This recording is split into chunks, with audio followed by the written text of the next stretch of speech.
Hi, this is a book talk for the book Escaping into the Night by Dina Friedman. This is a historic fiction about Nazi times in Poland. Okay, let's get started. Chapter 1. I could smell Mama's perfume when she woke me up. George must have gotten it for her on the black market.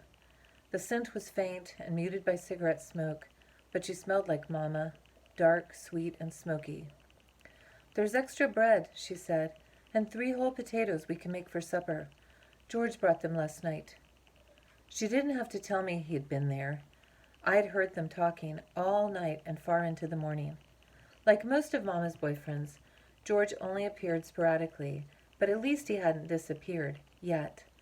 I hope he cared for Mama more than the others did, even if he never had much to say to me. Still, I didn't like him too much. His wild plans really scared me. I squinted at Mama from my bedroll on the dusty floor. What if the Nazis heard what George said? What if they come here looking for him and arrest us? Mama inhaled on what was left of the nub of her cigarette. "It's just talk. You're such a worrier, Helena. Like your grandmother. Ich hab Moire." All she ever said was how worried she was. She clucked her tongue. "I thought I'd shielded you from that peasant mentality. And here you are, like your grandmother's ghost." I hated it when she said that to me. It wasn't as if we had nothing to worry about. And even if being 13 meant I should act more grown up, it was too hard to pretend everything was fine when it wasn't. I was tired of pretending not to care when the guards hit someone with their rifles, tired of pretending not to hear gunshots in the streets. Wasn't 13 the age when you were supposed to stop pretending?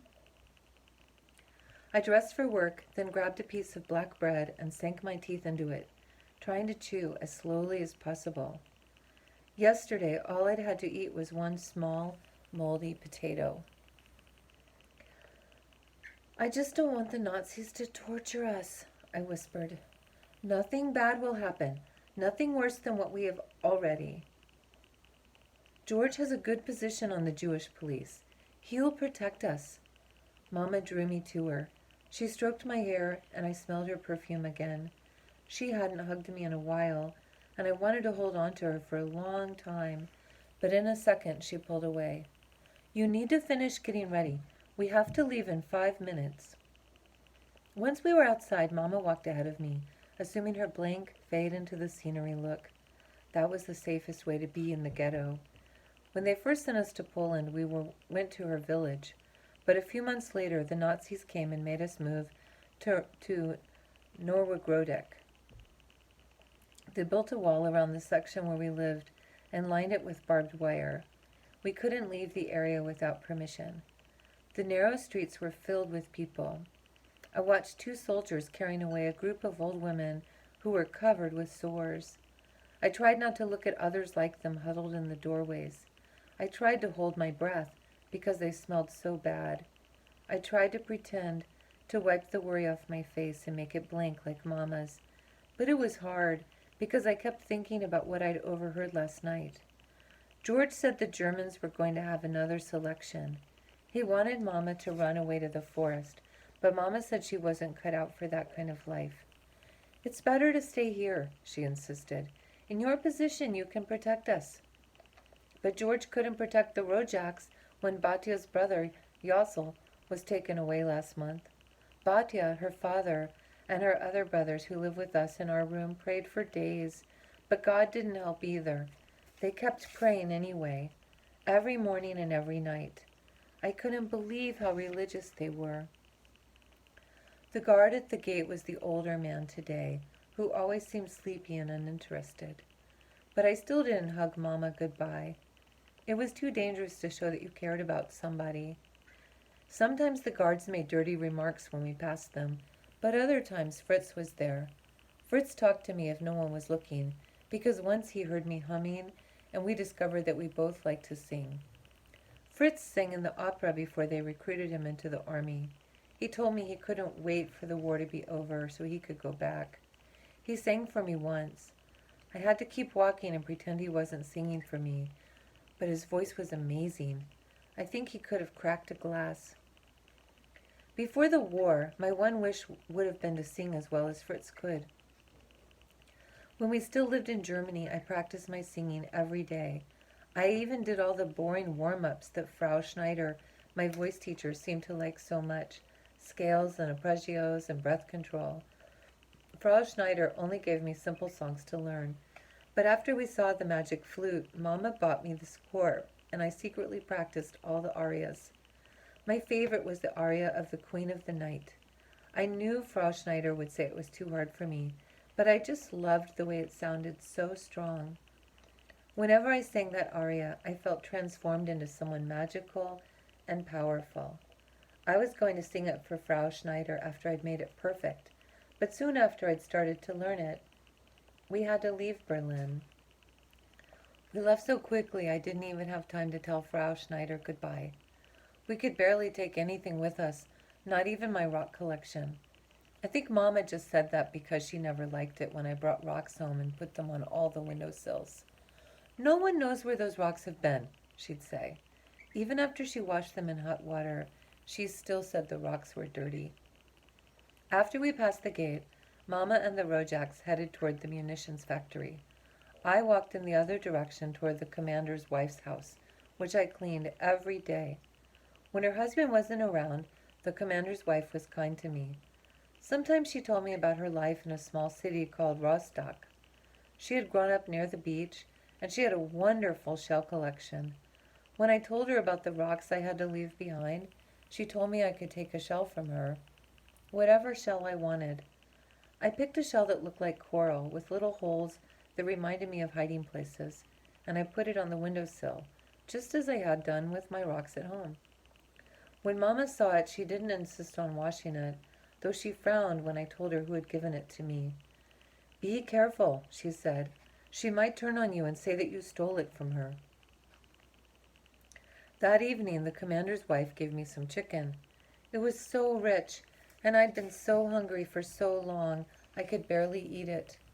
I wanted to save some to share with Mama and the Rojaks, but I didn't want to risk someone stealing it from me on the way home, so I ate as much as I could and thanked her, hoping she wouldn't be angry that I wasn't grateful enough to finish it all. She just smiled and patted me on the head. "I wish I had a daughter," she said. Then she looked away from me, out the window, and I knew it was time to leave. The streets were quiet as I approached the ghetto gate. A light spring rain had begun to fall, and the sound of it reminded me of an Italian song Frau Schneider had taught me. I bit my lip, because whenever I thought of a song, I'd start to hum it out loud, and that could be dangerous if the guards were in a bad mood. I hoped Fritz would be at the gate. He wouldn't care. But it was an older man again. I handed him my papers and looked at the ground until he grunted. Then I moved on as quickly as I could. The Nazis didn't like us in the streets. As usual, I stamped the ground hard when I opened the door to our building, hoping to scare the rats into hiding. Batya's father told me to imagine them receding into the walls like the parting of the Red Sea. I liked his stories and the way he always tried to cheer me up when I was scared. I often wondered whether my father would have told me stories. He left us when I was a baby. All I had was a picture of a bald man with a bushy mustache. His name was Grisha Rudowski. Mama told me I was built like him, but she didn't seem happy to tell me that. He was a big, stocky peasant from Poland who met Mama in Berlin. When he lost his job and couldn't find work, he went back to his farm. Mama liked the city too much to go with him. I think the worst day for Mama was when the Nazis sent us back to Poland. Mama told me she had spent her whole life trying to find a way out of her little village. I think that was even worse for her than the day the Nazis moved us into the ghetto. Of course, we didn't know then how bad the ghetto could be. The apartment was empty, exactly the way it had been when we left in the morning. Mama's cigarette butt was still lying on the cracked saucer next to the torn movie magazine she had filched out of the garbage. I opened the cupboard to find something to eat, then remembered that I'd already had chicken, so I decided to make George's potatoes for Mama. I found the peeler, scraped off the skin and the mold, then put some water up to boil.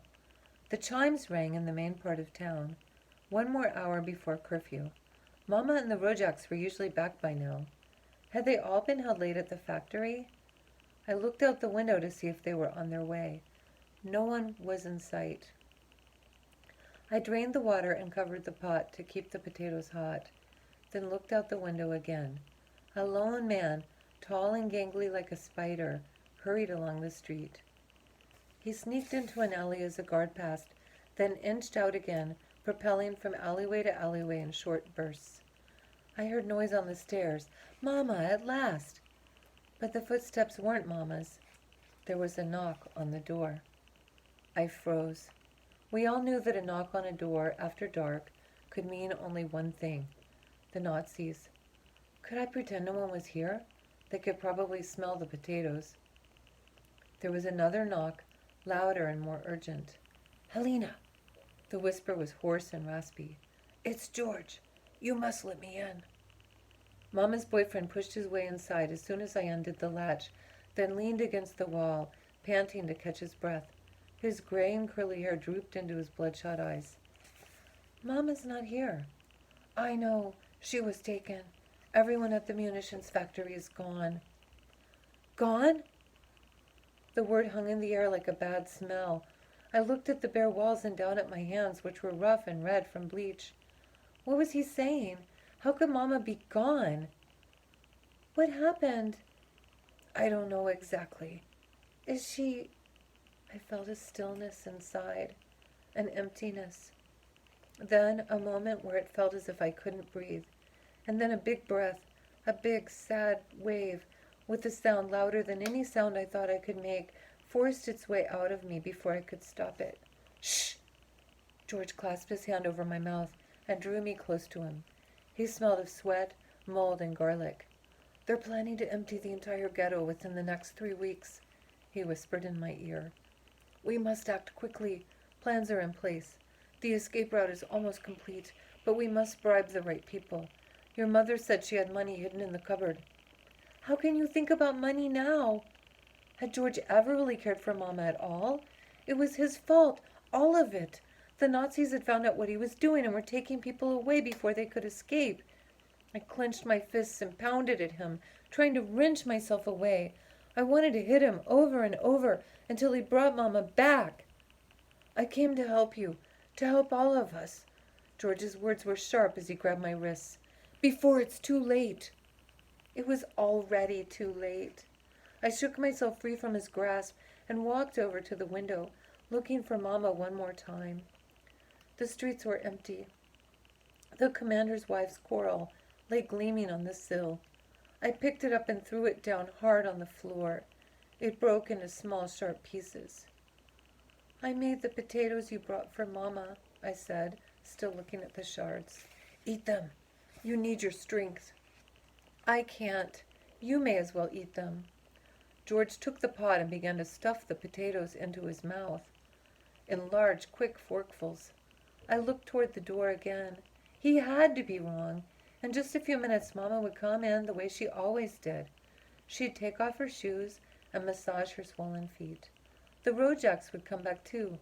Mr. Rojak and his sons would chant their evening prayers as Batya fixed them supper. George rose and handed me the empty pot. "The Germans are planning to start the liquidation in 3 days," he said. "I don't like the idea of leaving you here alone, but I have work to do. Tonight we will put our plans in place. Tomorrow night we will go. Tomorrow you must go to your job as usual. You must act as if nothing has happened. Tomorrow night I will come for you." George opened the cupboard and took Mama's money out from under a small can of peas. "Wear as many clothes as you can. Anything you want to take must be small enough to fit inside your pockets." If I still had my rock collection, I could have put some of the stones in my pockets, I thought. Not all of them, just a few of the ones I liked the best. The ones with flecks of mica that shone in the sunlight, my lucky stones. "We're going to the forest," George said. "Believe me, it is the safest place." "But what if Mama comes back?" We both looked at the floor again, at the broken quarrel. I knew what he was thinking, what we both were thinking. No one who had disappeared had ever come back. George awkwardly patted my shoulder, then slipped out, closing the door behind him. That's chapter 1 of Escaping into the Night. Again, this is a great book by Dina Friedman. This is the book cover. If you like to read about historic fiction, about the horrible events that took place during the time of the Nazis, this is a book that you would not want to miss.